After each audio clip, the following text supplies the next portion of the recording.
Being a veteran is a profound honor, one that carries with it the weight of service, sacrifice. We owe our veterans a profound debt of gratitude not just for their service, but for the immense courage they show in transitioning back to civilian life. The Making History Project mission is to honor and preserve the legacy of our veterans by documenting and sharing their stories with future generations. We aim to ensure that the sacrifices and experiences of those who served are never forgotten, fostering a deeper understanding and appreciation of our collective history. Making History Project presents Echoes of Service.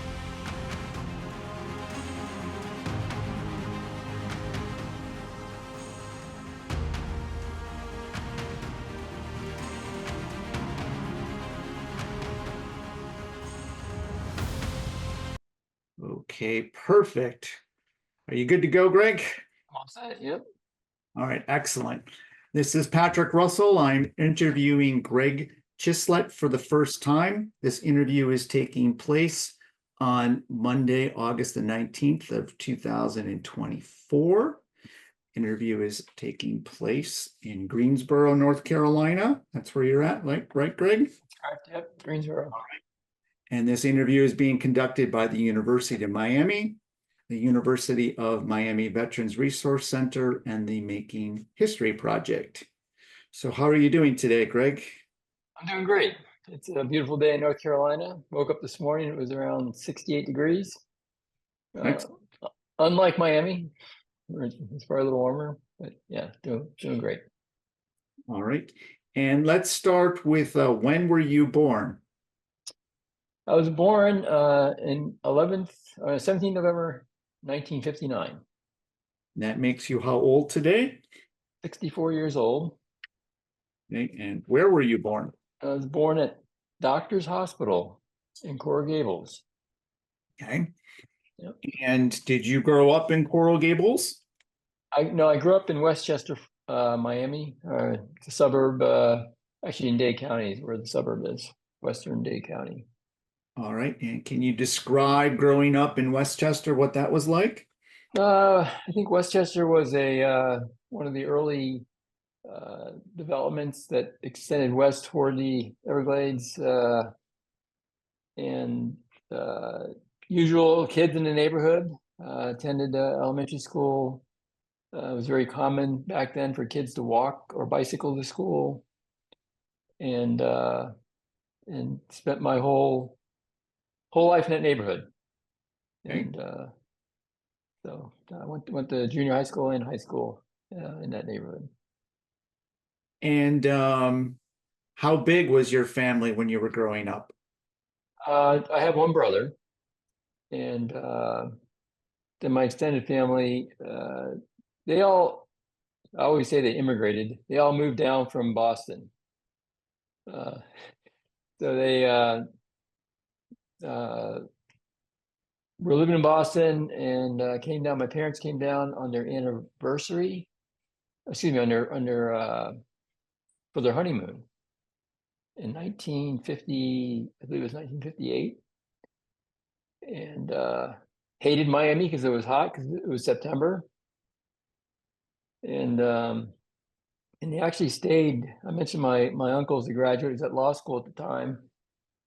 He was staying in the student apartments on the other side of US 1. They stayed in his apartment while he was out of town.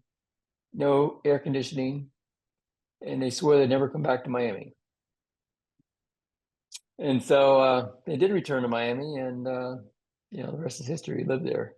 So my brother and I grew up in that neighborhood, and I had an extended family that was here as well. Many cousins, uncles, and my grandparents lived in Miami as well. Okay. And what did your parents do for a living? My father worked in the printing business initially, and actually worked in I guess downtown Miami, which is now, I think, the area around Wynwood now, which is where he used to work. And then later he got into a security manager at a bank later in life. And my mother, housewife for a period of time, and then she started working in a doctor's office as a medical assistant. Okay. And you mentioned that you went to school in Miami. So where did you go to high school? Went to Southwest Miami High School. And did And, you have any sports or hobbies at that I time? played baseball and a little bit of football there. Okay. What position did you play in football? Quarterback. Never good enough to be the starting quarterback, but I think everybody else grew bigger and taller, and I didn't, but it was fun. Okay. Mhm. And when did you end up joining the military? When I was getting ready to graduate high school, uh, this friend of mine and I talked about enlisting in the Army. And we actually went and spoke with a recruiter. The recruiter came to my house, talked to my parents. But I had a teacher in junior high school who was a Vietnam veteran, who was kind of a mentor, got me interested in architecture, and I wanted to talk to him first. And I always had this desire of studying architecture at the university. So I kind of knew that I wanted to go and study at a university, study architecture. And so he kind of questioned, he goes, why do you want to enlist in the Army when you know what you want to do upon graduating high school? And he says, why don't you try ROTC? You can kind of get both if you want to do that. And so that guidance that he gave me, I said, okay, well, I'm not going to enlist. Let's see what it's like. Went to what was then called Miami-Dade Community College, now called, I think, Miami College, and spent a year there, and then decided to I tried the ROTC there as well, and then applied for an ROTC scholarship, got the scholarship, went to University of Miami. All right. That's kind of how that evolved. Okay. And so what year did you start at the University of Miami? 1979. Okay. And that first year you were involved in the ROTC program? Yes, I was. Yeah. And what was that like? So being a student and then doing that at the same time. I kind of thought been asked this question before, and I think in some ways it's similar to being in a fraternity where you kind of have a group of people, an organization that you belong to, and you establish friendships and activities. Although a lot of it's kind of focused on the Army or the military, but it did give you a group of friends to do different activities with and socialize with. And So what that's kind of activities did you have to do outside of your schoolwork for the ROTC? There was an academic part of ROTC where you learned about the Army, and then there was some activities related to marching. And then you got to do some more adventurous things like go out in the Everglades and just learn about how the Army operates in an environment like that. And also repelling. There was a repelling tower. I think there still is one at the University of Miami we used to use to repel off of. And so we did spend some time, say, out in the field with the RTC and the instructors that were there. At the time I was there, most of the instructors, matter of fact, I think all the instructors were Vietnam veterans, and so they bring a whole new, different dynamic to the training than perhaps someone who was not. And I was looking for that kind of adventure. That's kind of the thing that kind of piqued my interest in the military, was doing things like that. Okay. And why the Army versus other branches? Good question. I think perhaps it ties back to my family. My father was in the Army Reserves. My uncle was in the Army in World War II, and my grandfather was actually in the Army during World War I, but he was stationed along the U.S.-Mexican border in California. So kind of have a little bit of tie to the military, and the discussions were always about the Army. So that's kind of how that evolved. And what are some of the more memorable things you remember for the ROTC as it relates to the Vietnam veterans that were training you? I think the stories that they shared with us about their experience was probably the biggest benefit that we had, and how that helped in developing our leadership, how they may have encountered situations that challenged their leadership, and maybe the mistakes they made and how we could learn from their mistakes. So I think that was the biggest advantage to that. So it wasn't so much learning from a book about leadership. It was more about learning from experience, someone who went through it under some very difficult situations. And certainly that was a difficult war. Did they impart any type of thoughts or ideas about how that war ended and how they felt about it? Or were they more by the book, how to make you better? I don't recall any negative comments about how that war ended from them. It was not so much, any positive thoughts about war, but it was more about the leadership lessons that could be learned out of that, and how that tied into the academic. Here's what it says in the book, but here's how it really, really occurs or really happened. And what would you do in that situation? So those kind of discussions. They did share some of the challenges that they encountered when they were going to school prior to going in the Army. And at that time it was much different than when I was there, and even at the University of Miami, there was a lot of I guess during the 60s there was a lot of negative impact to the ROTC students that were there, and they would not even wear their uniform to class because of the negative feedback they would get from other students.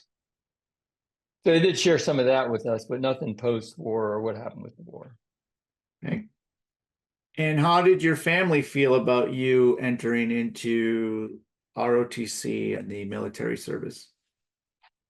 I think they were supportive on two parts. I mean, I think they thought the military was a good idea, but I think the more significant impact was the scholarship,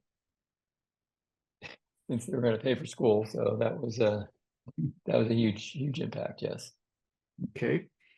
And so tell me about, I guess, the length of time. So you were in the ROTC for the full 4 years, or?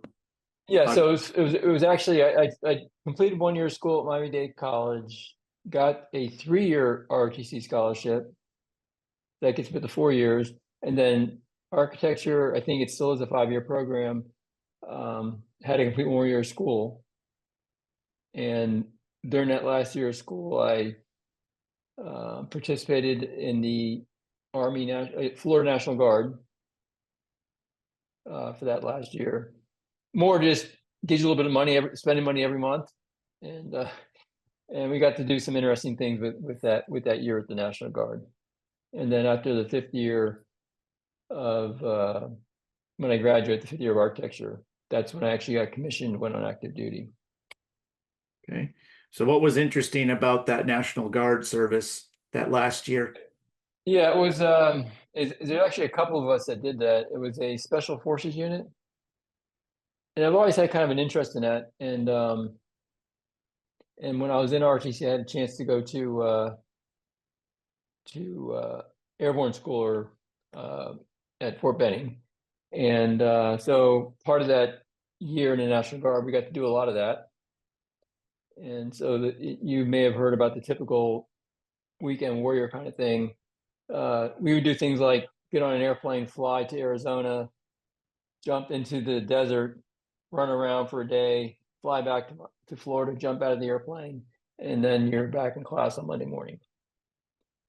So a little different than perhaps what most people think of as a what they call a drill or weekend duty for the National Guard. And then it also involved I was in a 2-week. Every year you go for 2 weeks to train. And we spent 2 weeks in the mountains in Idaho, running around, which was quite an experience for someone coming from Florida, Miami. And when you see it snow in July, it was an experience. But yeah, it was interesting. It was fun. It also taught me that I did not want to do that the rest of my life.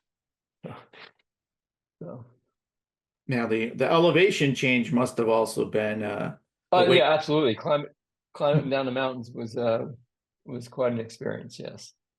Here we are ground zero. Yes. Okay. And so did you get your airborne wings? Oh yes, yes. Mhm. All right. And so now what year do you graduate from the University of Miami? I graduated from the university in 1982. Okay. And then right after that, you got commissioned. Commissioned on active duty in the Corps of Engineers, and went off to Fort Belvoir, Virginia. And that's where the Army at the time had its officer basic course for engineers. And did you get involved with the engineers? Is it based upon your academic work? Yeah, it's kind of that's a good question. Interesting. When you're in ROTC, they have this. I guess it's kind of like a program where you express your interest, your degree, and it does kind of a match and gives you recommendations of what branch of service you should go into. And what was interesting is Corps of Engineers came up, of course, because the degree in architecture, but also the Medical Service Corps came up, which was kind of puzzling to me. And really did not understand that until after I'd spent some time on active duty. And without going too far into it, but they have a whole separate group of people and officers that manage medical facilities. And I went the Corps of Engineer route. I was more interested in Corps of Engineers, combat engineering, and all that kind of stuff. So that's how I chose that. All right. And then what were your total dates of service while in the Army? So from 1980 till. Yeah, so I entered active duty in August of 1982 and got out in August of 1980, or excuse me, in August of 2003. All right. So you put in 21 years. That's correct. Yes. Okay. And why did you ultimately decide to stay and re-enlist in the Army for all that time? Yeah, the plan was to do the 4-year commitment and get out. I think many people say that. And commitment being to pay back the scholarship. And at the time, my first assignment was in Germany. And so newly married, we lived in Germany, had our first child in Germany, came back on a visit to Miami.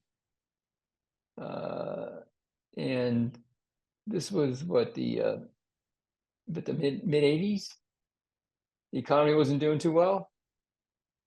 And there weren't a lot of jobs for intern architects at the time. And so I said, well, let's stay in. You know, we enjoyed the time we spent in Germany. It was actually fantastic, both from the family side and also from the professional side. And so that's how the decision was made. Okay. And what was your highest rank while in the military? Lieutenant Colonel. Okay. And starting with your first after you first became commissioned, what did they have you doing? So the first thing you do when you finish university, you go to what they call an officer basic course. And you learned first a little more about the Army, and then specifically about what engineer officers do in the Army and how they support the overall effort of what the Army does. That course at the time, it was about 6 months of training. And it's classroom combined with field training. You do a little bit of both. And once you complete that, then you will get an assignment to a unit as a second lieutenant, platoon leader, somewhere in the world. And so that's the training I got. And when I got my assignment to my first unit, this is interesting. I got assigned to an atomic demolition unit. Try to wrap your head around that. It's kind of interesting. They had those units at the time. I did not know that. And you had to go through some special training for that. And then went off to Hanau, Germany, and spent about 18 months doing that. And then changed units after the first 18 months. And what is involved in an atomic demolition unit? Great question. So at the time, and this is during the Cold War, and so the inter-German border was still in existence, and the U.S. was patrolling that border, and then there was always this perceived threat that there's going to be World War III in Germany, and part of that is the U.S. Army combined with the Germans identified key. I guess key roads, key ways that the Soviet Union could come across the border and get into Germany. So major highways, valleys, and they had these pre-selected sites with like a manhole where you put this atomic munition in this hole, and it would block that path. Okay, they were never used, fortunately. And because it would involve actually either carrying it in your backpack or driving a truck, and we practiced this many times, and it would basically blow the bridge up, create a huge crater or something like that. But that's what those units did, and kind of interesting. Fortunately, they never were used. So. That is so it's a portable nuclear device. Exactly. Yes. There was one that it would fit in the backpack. And then there was another one that was a little bigger that would be in the back of a truck. You'd have to drive to a location. And I would imagine there must be a real high level of security over such objects. Yes. Yeah. They were strategic weapons. And yes, there was a huge amount of security associated with that. And they were stored, the actual munitions were stored in bunkers, and a lot of security around that. And there's a lot of, politically, there's a lot of tension between Germany and the United States about having them in Germany during that period of time. There were some protests about that. But yes, that's correct, a lot of security. And is that the Fulda Gap? Am I getting that? So the Fulda Gap would be one of the areas that they were interested in, and there were a number of spots along the Fulda Gap where they either the valleys where you can come through some of the terrain, or there were highways or autobahns that would give somebody high speed access into like Frankfurt or an area like that. And so it was interesting times in Germany during the Cold War. A lot of interesting things going on there. It was not uncommon to see vehicles that had Soviet markings. Because both countries spied on each other, that you'd be convoying on an autobahn, and they would pull up beside you and take pictures. That would happen frequently. So this is the East Germans. I think they're actually it was the Soviet Union. Okay. Yeah. And did you ever have the pleasure of carrying around the atomic backpack? Oh yes. with a simulated weapon in the back of it. Yes. Okay. Mhm. All right. And so what else was your main responsibility during that time, I guess, as an engineer? So you're a combat engineer at this point. Right, combat engineer. So spent 18 months doing the atomic demolition thing in two parts of Germany, central Germany, and then up in the northern part of Germany. And then after that, I got promoted and became a company executive officer in a bridging company. So the bridge system at the time, you may have heard of the Bailey Bridge, but the bridge system at the time was called the Medium Girder Bridge, which is kind of the evolution of the Bailey Bridge. And so we trained on building this bridge in different parts of, again, as per the warplanes at the time, different parts of Germany. And we had all the equipment to do that, and which was interesting also because at that time during the Cold War, there was these training exercises that took place called Reforger, which is return of forces to Europe, and where they deploy units from the continental United States to participate in a large-scale training operations on the countryside of Germany. And you'd have these, I guess, simulated wars, and there'd be tanks and all this stuff driving across the countryside of Germany. So, which were interesting to participate in those. And your supporting role during that time was for the building of bridges. Yeah, in that unit, yes, it was for the building of bridges, and we'd be part of the exercises for that. And that was, I guess, under the assumption that some of the existing bridges would no longer be available. That's correct. Or they wanted more access across some of the rivers, streams, or yeah, when some of the bridges were taken out, and you had to get vehicles across. Yes. All right, and then after, well, actually, I shouldn't say after. What did you do next? Yeah, so finished up that pretty much finished up my tour in Germany. So 3 years in Germany at the time. And so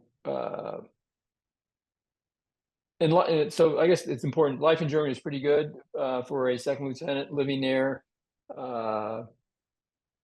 Was married, and my wife was there. My first child was born there. We lived in a 2-family German house, and our landlord lived below us. The older German couple kind of adopted us, and he was a World War II veteran in a different army, and so we got to learn a little bit of German. So he kind of shared some of his stories, and he always said that he never fought the Americans; he always fought the Russians. Now, I'm not sure that was for my benefit or what really happened, but he was a prisoner of war in the Russian army, in the Russian prison war camp, and spent, I think, 5 years in that as a prisoner of war. So interesting story, and it's just that part of it sometimes is not captured. Just living there like that is really interesting, and I've always found that as a U.S. service member, duty overseas is more interesting than duty in the United States. You tend to form stronger bonds with your unit because you're the only Americans there, and your whole social network is essentially who you work with. And some people venture out and meet some of the Germans and try to get into that culture too. But so that was that. So after that, we left Germany, went back to Fort Belvoir, Virginia. And what if you're an officer in the Army, after you finish your first 3 years, you go to what they at the time called the Officer Advanced course. Okay, and that's where you learn a little more about, I guess, more from the tactical operations. You get more into planning, war planning type operations, more strategic type planning. A little more about the staff effort that takes place in the Army. And you spend that was about, I think that course is about 6 months as well. And upon completion of that, at the end of that, I stayed on for an additional 6 months as a trainer for the basic course. So training new second lieutenants like I went through, they would keep a few of us there who had current experience as a platoon leader to help train the new lieutenants coming in. So did that for 6 months, and then I was moved to Fort Polk, Louisiana. It's in central western Louisiana. I always say you could probably see nowhere from there. It's pretty close to it. And I was assigned to an engineer battalion as the battalion, what they call the S1, which is the administrative personnel officer.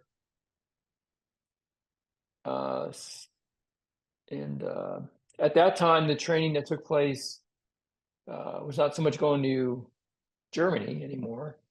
We were going to a place called Fort Irwin, California, which is a huge training area in the desert of California, west of Los Angeles.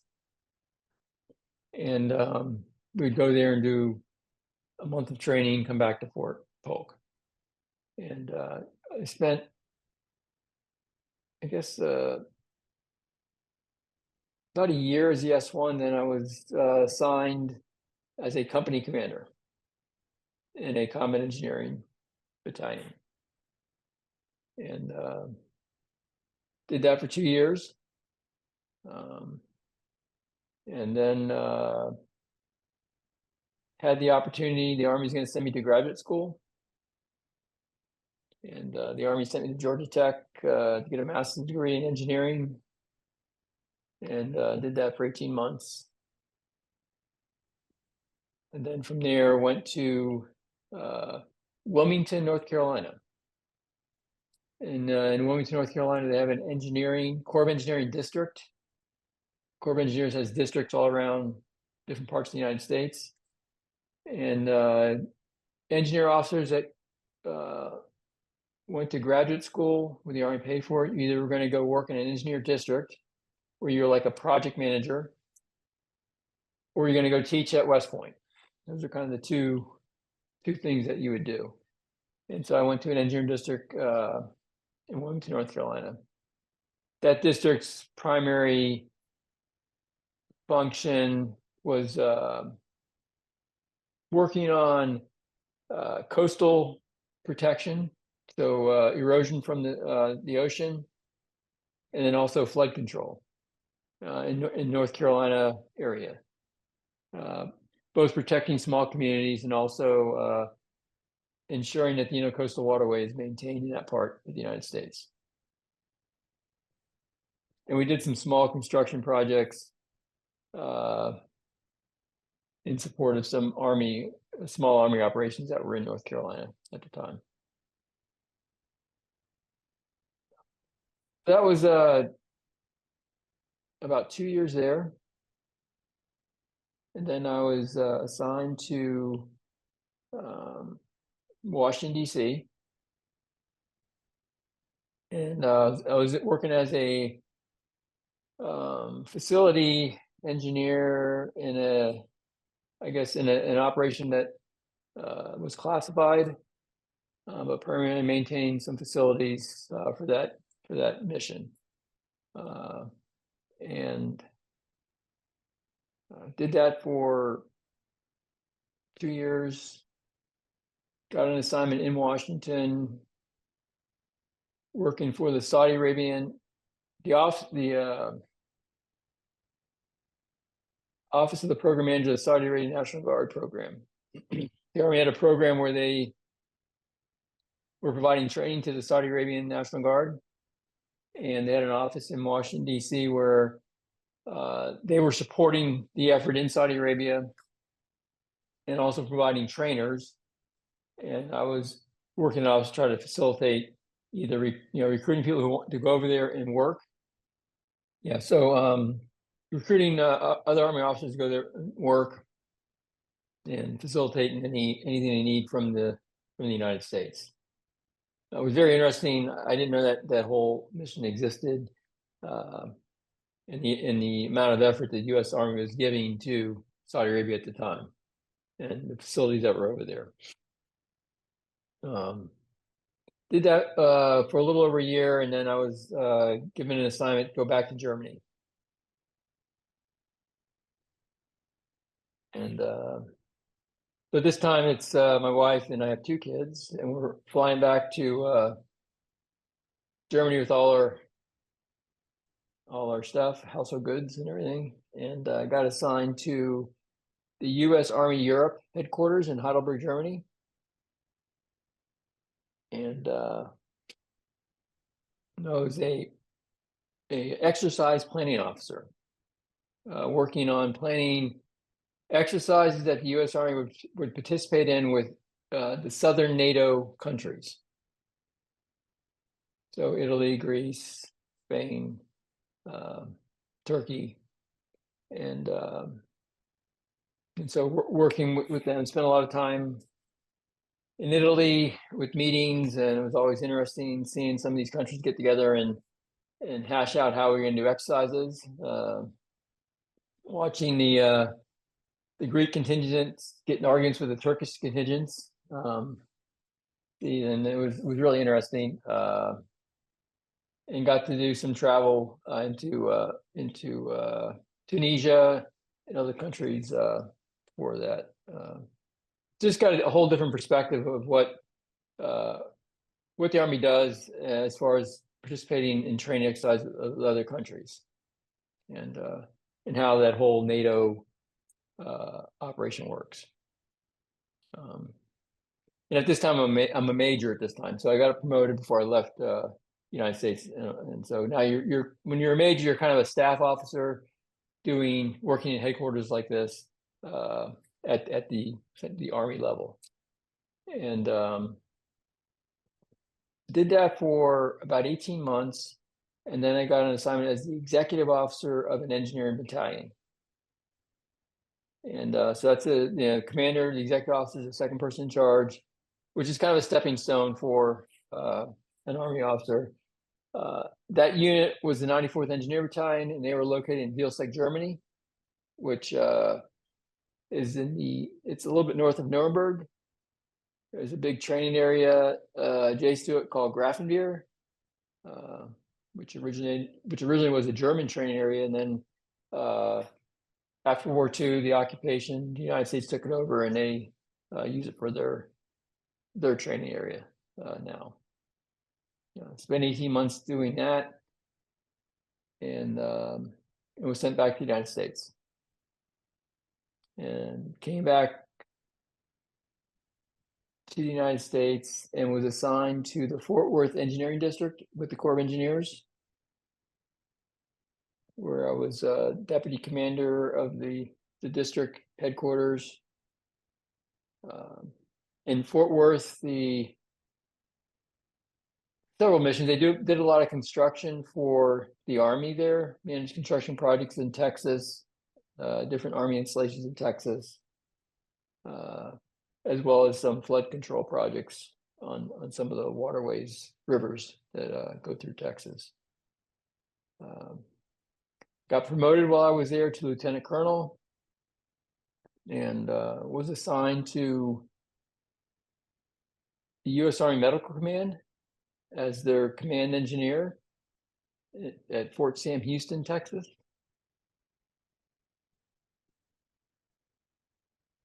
And in that role, you had medical facilities that you were coordinating the maintenance to ensure they were working properly, as well as at the time, the medical command managed some installations and coordinated the effort to repair those facilities and also any kind of construction that would take place on those facilities. Okay. And at that point, and I think a lot of Army officers kind of face this dilemma. So my kids were in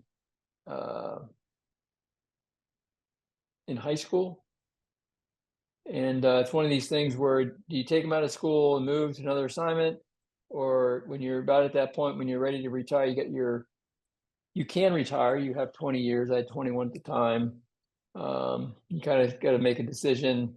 What's more important, family or staying in the Army?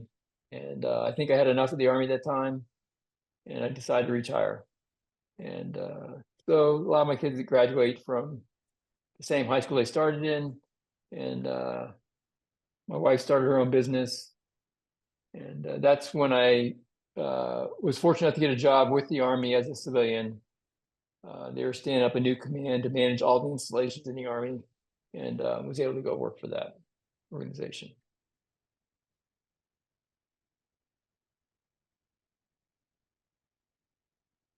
Okay, well, you've had a very varied experience, a very varied experience. Yeah, pretty typical, though. That's not unusual for someone who spends that much time doing it. And of all these different roles, from company commander of the combat engineers all the way through DC, working on a classified mission for facilities and coastal work in North Carolina, up until the U.S. Army Medical Command, which one did you enjoy the most? What was the most interesting to you? For me, the one I enjoyed the most was company commander. And why is that? I think it's you're at a position where you can influence younger officers, because you have lieutenants that work for you, and so you have an opportunity to develop them, but you're still close enough to the soldiers to work with the soldiers that are under your command. You're not too far removed from them, and you can influence some things as a company commander. You have some resources, you have equipment, you can build things, and in this company, we could build bridges, we could blow things up, and everything in between. So I have to say I enjoyed that. It was a lot of work. My wife would say I was never home, which is probably true. Not home very often, because we're either training, like I said, at Fort Irwin, California, or we're at Fort Polk, Louisiana, training there. But to me, it was the most rewarding out of all of it. And what was your rank at that time as a company commander? A captain. Okay. All right. And looking back through all these different roles and all the time spent in them, what was your most memorable event while in the military?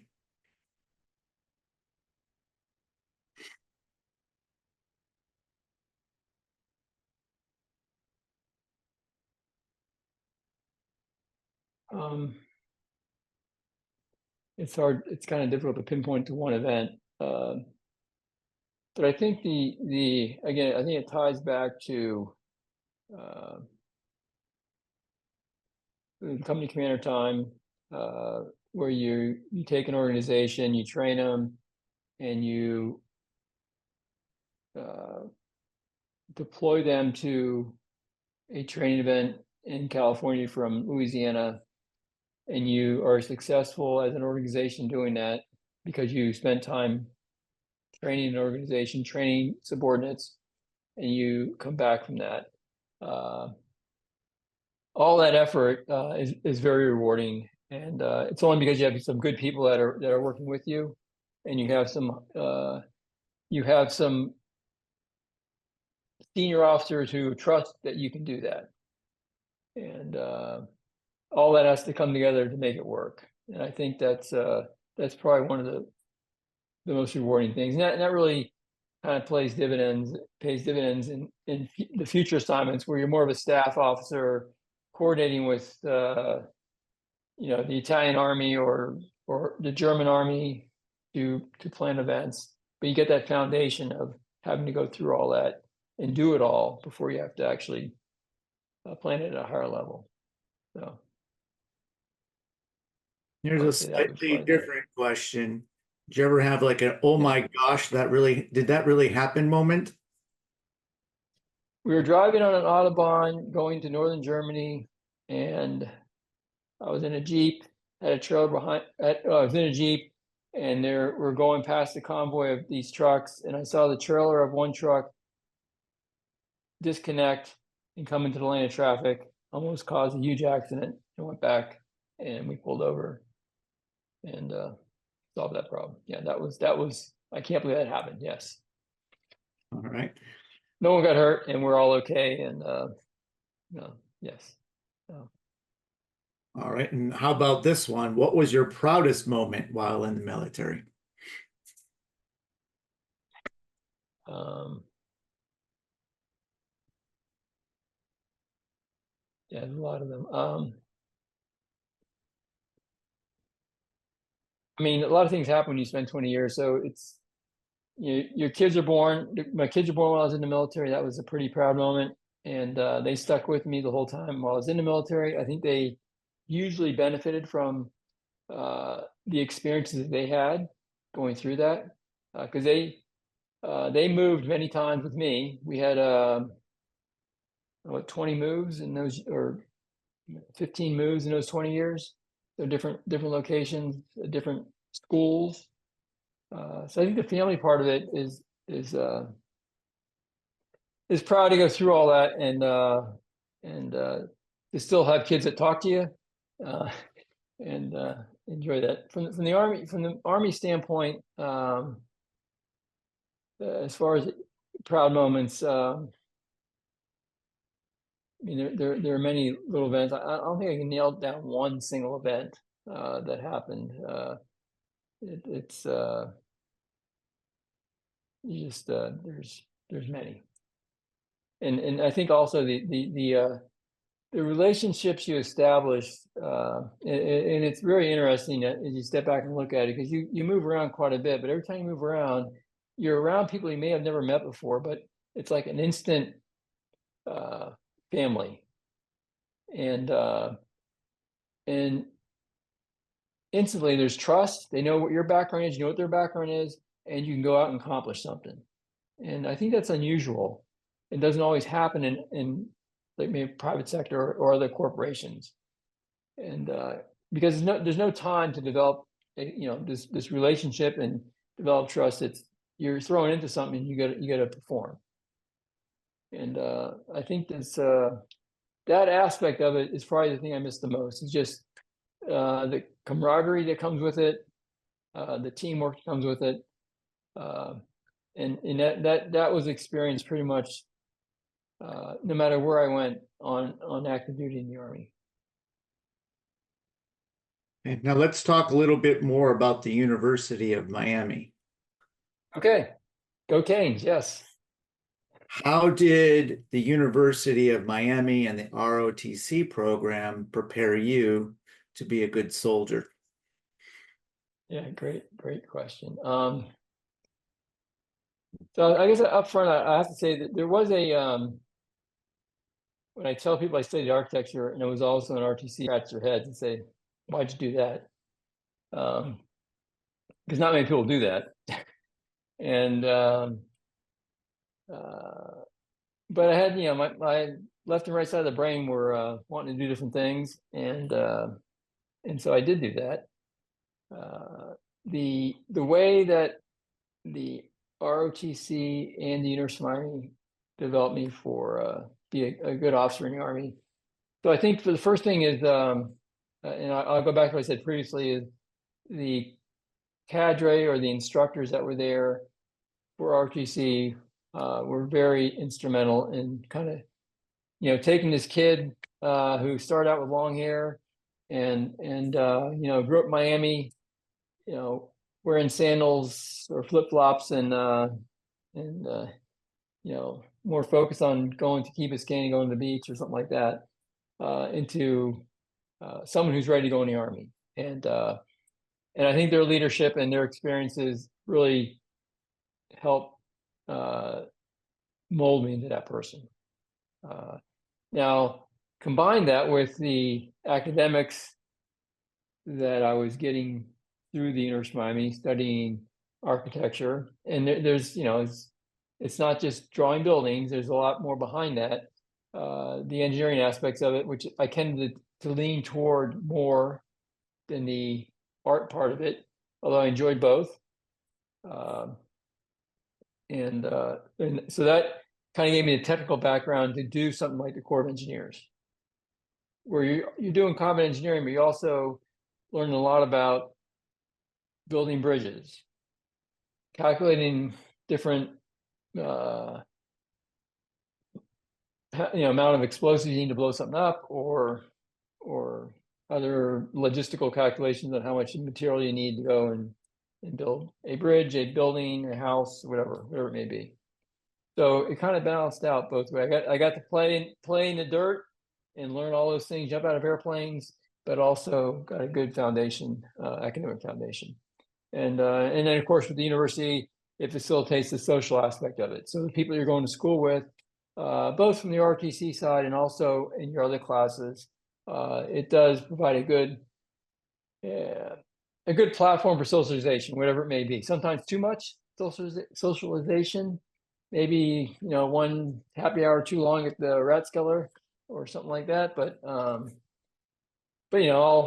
college students have to go through that, and it came out the other. Sometimes surprisingly, came out the other end okay. And do you think that your experience at the University of Miami as a student helped you become a better officer? I think so. I compare I did. You get the chance to compare yourself to someone who went to, say, one of the military academies or West Point. Okay, completely different environment, as you might imagine. University of Miami is kind of, you do what you want to do. No one's telling you to get up in the morning to go to class. No one's telling you what to wear. And so you have to have some more internal discipline to do all that and get through it, versus someone who goes to a environment like a military academy where it's very structured. You are told what time to get up in the morning. You are told what to wear. You are told where you're going to eat. And I think I found that having to do it on your own at like the University of Miami, I think it develops or strengthens your self-discipline more. And a lot of the guys that came out of West Point, first time, at that base course I was talking about, kind of let their hair down, and the first taste of I won't say freedom, but freedom to set their own schedule for the most part, and they may have a more difficult time with that unstructured environment that may have existed for them. So I think yes, I think it did help, I guess, strengthen my person as a person, strengthening as a person, but also some self-discipline. And there's probably plenty of people who went the other way too, where they didn't figure it out. For sure. Yeah. And how has your military service impacted you as a civilian? Yeah. I think some people say that people that come out of the Army are a little too rigid and not too flexible in certain things. And maybe that's true. I mean, but I think it's helped me solve problems, work through problems, work with different people from different backgrounds. One of the things when you're in the military is a cross-section of the United States. You have people from all different backgrounds, all different economic groups are there, and you have to work with them. They come at a problem differently than you do because of their background. And so you got to kind of make that work. And I think that helps, or helped me as a civilian doing the same thing. Where some people who, as a civilian, may not have had the exposure to different cultural backgrounds. They may have lived in the same town, same city, same group of friends they grew up with, and never seen anything different. A different way of doing things, a different perspective.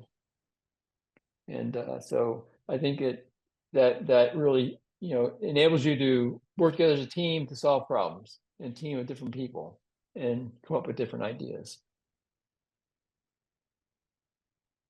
And would you happen to have any advice for, say, students, students who may be interested in pursuing ROTC or military career?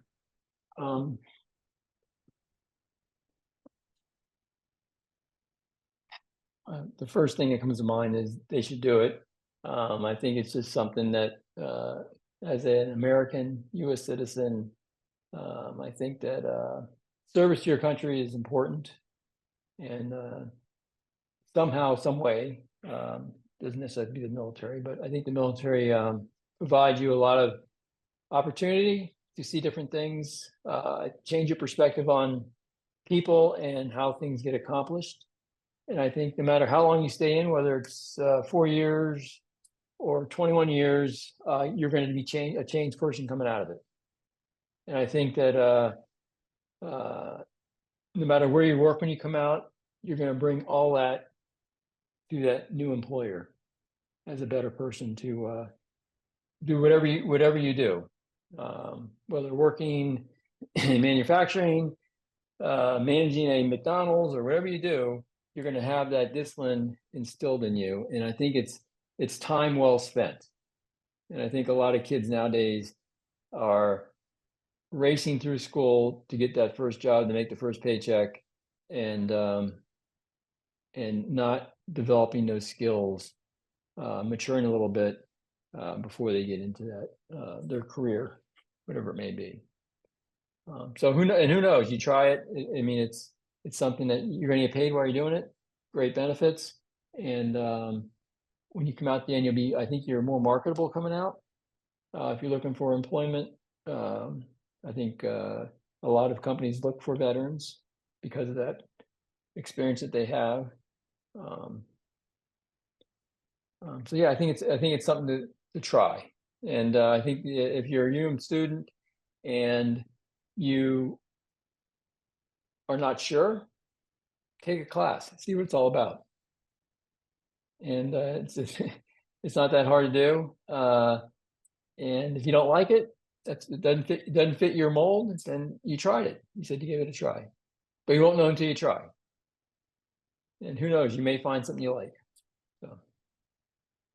And specific to trying, in terms of ROTC, while at the University of Miami, was it a difficult situation to juggle those two roles, student and ROTC, at the same time? What advice would you have for people that would be interested in that? Yeah, it's I don't think it's any more difficult. I mean, I was in a pretty challenging major, and I think that because it's kind of a social organization, plus you're learning something, and you're doing some activities that you could equate to exercise or things like that, challenges like that. People do these challenges now where they go, I think the Tough Mudder, or what do they call it, Run in the Mud, or those kind of challenges. You're gonna get to do all that, or something like that. And so I think students, whether they're ROTC or not, are going to have some kind of social activity after class, kind of a release, and you'll get that. Just a little bit different. And there's intramural sports that you can participate as well, either through ROTC or with that organization as a team, playing whatever, softball, flag football, whatever they do now at university. but you're with that organization doing it. So that's all possible. So it's just part of the act. It's really just part of your I guess your school life, you know. And I think most students have some kind of after school activities that they participate in. Maybe some who have to, I'm sure there's some that have to work and have really no time for that, but hey, apply for the scholarship. I mean, Well, that's an added benefit, right? There's a scholarship. and the scholarship, and they also give you some spending money, which is kind of nice too. So, you know, I think it's a good thing. Is there anything you would like to add that I did not ask?